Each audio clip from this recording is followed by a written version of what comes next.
अपने member of parliament से कहते हैं कि अपॉइंटमेंट नहीं था तो नहीं मिलेंगे, और अगर अपॉइंटमेंट नहीं होने के बाद मिलने की बात कहेगी तो उसके साथ दुर्व्यवहार और जूता लात भी करेंगे। केजरीवाल जी, आपकी पार्टी के तो कुल 10-11 तो मेंबर ऑफ पार्लियामेंट है भाई। कोई मोदी जी की तरह आपकी स्थिति तो है नहीं कि सैकड़ों एमपी होंगे, 1000 से ऊपर विधायक होंगे तो मिलना मुश्किल होगा। उन लोगों ने आपकी पार्टी में इतना योगदान किया है, इतना योगदान किया है, इतना योगदान किया है कि तय करना मुश्किल हो जाता है कि योग ज्यादा या दान ज्यादा है।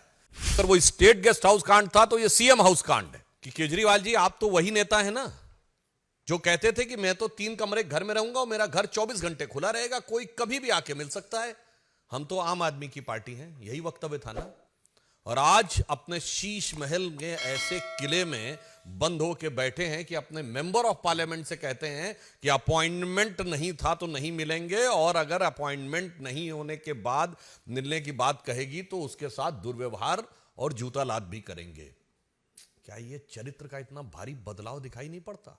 और उस पर मैं एक और बात करना चाहता हूं।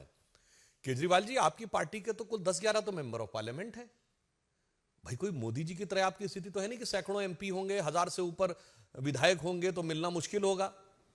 और जो आपके 10-11 मेंबर ऑफ पार्लियामेंट हैं, जिसमें ज्यादातर राज्यसभा में हैं, उसमें से अधिकांश तो ऐसे जो आपसे कभी मिलने की उनको जरूरत नहीं, वो कोई आपसे कोई चीज समय मांगने के लिए आएंगे ही नहीं, क्योंकि उन लोगों ने आपकी पार्टी में इतना योगदान किया है, इतना योगदान किया है, इतना योगदान किया है कि तय करना मुश्किल हो जाता है कि योग ज्यादा या दान ज्यादा है।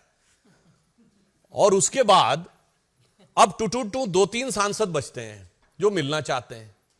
अब उसमें भी आपकी, अगर आपको लगता तो मैं बिल्कुल टेक्निकल सवाल पूछता हूं कि अगर आपने कहा कि उस दिन अपॉइंटमेंट नहीं था, तो हर मुख्यमंत्री का प्रतिदिन का दैनंदिन कार्यक्रम जारी होता है जिसमें उनका मिनट टू मिनट प्रोग्राम होता है, आप जारी कर दीजिए उस दिन का।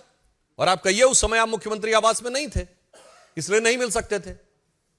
नहीं तो स्वीकार करिए कि मैं मुख्यमंत्री आवास में था और नहीं मिलना चाहता था। अब आइए बात, आपने कहा कि अपॉइंटमेंट नहीं था, तो नेक्स्ट क्वेश्चन, पॉइंट नंबर 3, आप कहिए कि अपॉइंटमेंट लिस्ट जारी कर दीजिए कि हमने अपॉइंटमेंट ही नहीं दिया हुआ था।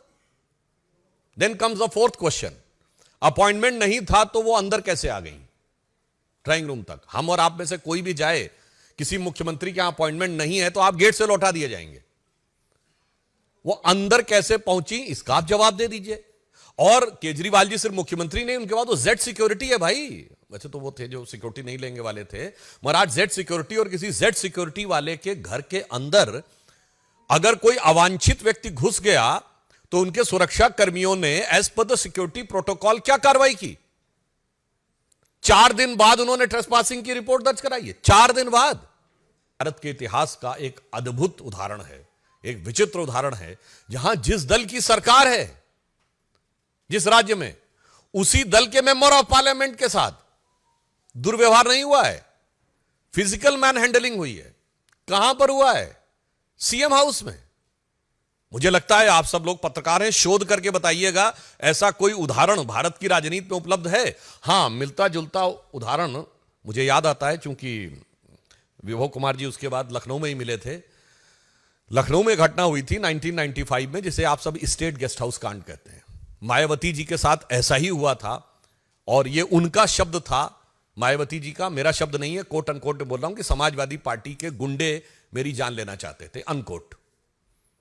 और उनके साथ हाथापाई हुई थी, दुर्व्यवहार हुआ था, जिसे हम सब स्टेट गेस्ट हाउस कांड के रूप में जानते हैं। मगर यह तो नई राजनीति वालों ने एक नया ही अध्याय लिख दिया कि सीएम हाउस के अंदर, अरे भाई वहां तो मुलायम सिंह जी की पार्टी के लोग कर रहे थे, यहां तो इन्हीं की पार्टी के लोगों ने अपनी महिला सांसद के साथ कर दिया। तो मैं कहना चाहता हूं, अगर वो स्टेट गेस्ट हाउस कांड था तो यह सीएम हाउस कांड है।